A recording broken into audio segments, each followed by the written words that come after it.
Augusto Nunes, muito boa noite, seja bem-vindo. Augusto, só para a gente esclarecer, ainda está em aberto a análise do suposto descumprimento das cautelares por parte do ministro Alexandre de Moraes. Não é sobre isso a decisão que saiu agora há pouco.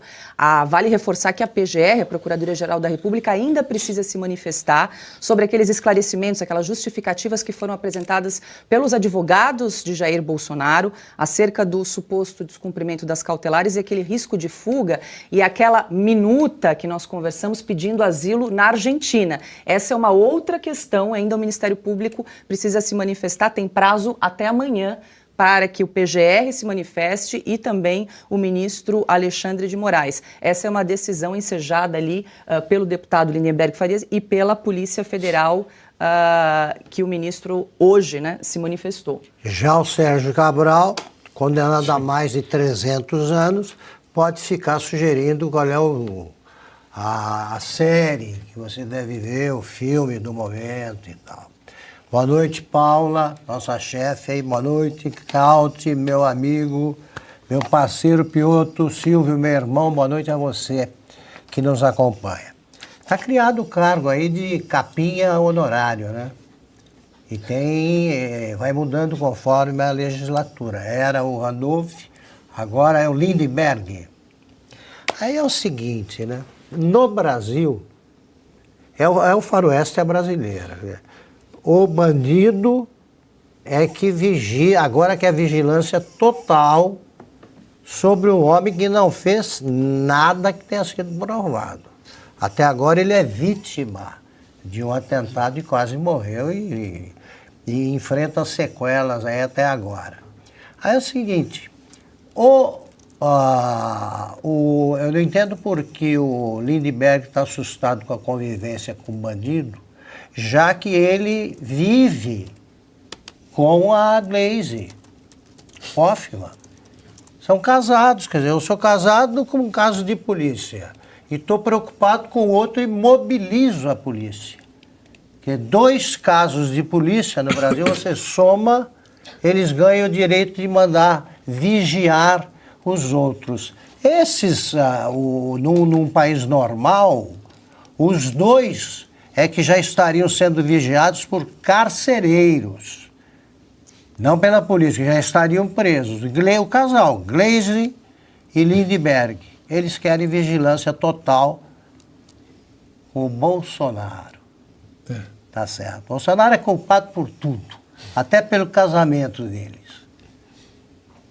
Pois é, deixa eu trazer aqui mais um trecho da decisão do Moraes de hoje, Piotr. Ele diz o seguinte, que foram renovados o risco de fuga, aspas, revelam-se absolutamente necessárias e adequadas as medidas de monitoramento pleiteadas, sem que haja qualquer agravamento da situação do réu, fecha aspas. E aí ele pede, então, que a Polícia Penal do Distrito Federal faça esse policiamento 24 horas por dia em frente à casa do ex-presidente Jair Bolsonaro, lembrando que ele precisa de autorização para receber visitas. Então, Paula, vamos começar por esse ponto que você bem lembra. Ele tem a necessidade de autorização para receber visitas. Ele está de tornozeleira. Não cometeu nenhuma infração. E se cometeu, segundo o entendimento, foi falando dentro de casa por um celular. Ou seja, ele não deu um passo fora de casa, até porque ele está lá em prisão domiciliar. Aliás, como lembrou Augusto, prisão por quê mesmo? Qual é a razão? Já está condenado, está neste momento preso. Baseado em quê? Aí a gente volta de novo a todo o processo lá de trás. É um processo completamente político para prender o ex-presidente Bolsonaro, que é hoje o maior líder político do país e é o maior líder da direita do país. Saiu uma pesquisa da Paraná, pesquisas ontem, inclusive, que o mostra muito bem colocado numa eleição, na eleição presidencial do ano que vem. Ele que também está, neste momento, sem condições de se candidatar por um processo completamente estranho no Tribunal Superior Eleitoral, quando o Moraes era o presidente do TSE à época. É aquela história da reunião com os embaixadores. O ministro Fachin se reuniu com os embaixadores, nada aconteceu. O Bolsonaro se reuniu, está colocando em dúvida o processo eleitoral brasileiro. Não, a eleição transcorreu. Dúvida ou não, pouco importa. A questão é, qual é a razão para tudo isso? Mas ele continua lá, está dentro de casa, não saiu de casa. E quais são os fatos novos a não ser o vídeo do Lindenberg? Quer dizer que o Supremo hoje está abaixo do que pensa o Lindenberg. E a Polícia Federal também. A polícia do Andrei. Quer dizer, daqui a pouco o ministro Moraes e o delegado, o Andrei, né? Que é Andrei Rodrigues. Andrei Rodrigues, que é o superintendente da PF, vai ligar para o Lindenberg e perguntar o que você acha dessa nossa medida. Você acha que atende aos seus anseios em relação... Guerra política se trava no Congresso, é o debate, está tudo bem. A polícia não pode se rebaixar a esse ponto, muito menos o Supremo. Agora, é um julgamento político. Só que fica tudo mais escancarado. E eles estão querendo convencer os Estados Unidos que não há uma ligação entre o PT e o Supremo Tribunal Federal nesse processo completamente enviesado, sem nenhuma sustentação jurídica contra o ex-presidente Jair Bolsonaro, que foi reclamado sim no primeiro parágrafo daquela carta do dia 9 de julho assinada pelo presidente Donald Trump. Essa é a questão. Que o Brasil faz de conta que não existe esse parágrafo, nem o primeiro nem o segundo, que fala de perseguições políticas. E aí você não encontra uma solução para o tarifaço brasileiro que hoje pune a economia brasileira. E aí o governo tem que encontrar lá dinheiro, sabe-se lá onde, para tentar atender setores que vão ser prejudicados pelo tarifaço de um problema que ele causou. Não é um problema com a pandemia que surgiu do nada. Nós estamos falando de um problema que não existia, até que o governo, a cabeça do Lula, vai lá e faz aquele discurso completamente insensato na reunião do BRICS no Rio de Janeiro.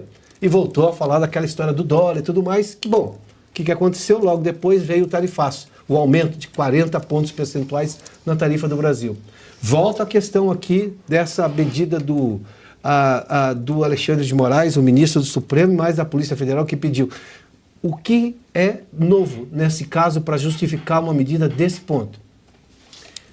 Põe para a cadeia, já manda para a cadeia. Mas tem coragem para fazer isso? E por que não faz? Vai falar que o julgamento não houve? Está preso. E agora com monitoração? Dá um tempo, né? Vamos lá. O brasileiro sabe o que está acontecendo. Ou monitoramento, se você preferir. O fato que nós estamos vendo aqui é um negócio cada vez pior. É polícia política, é julgamento político.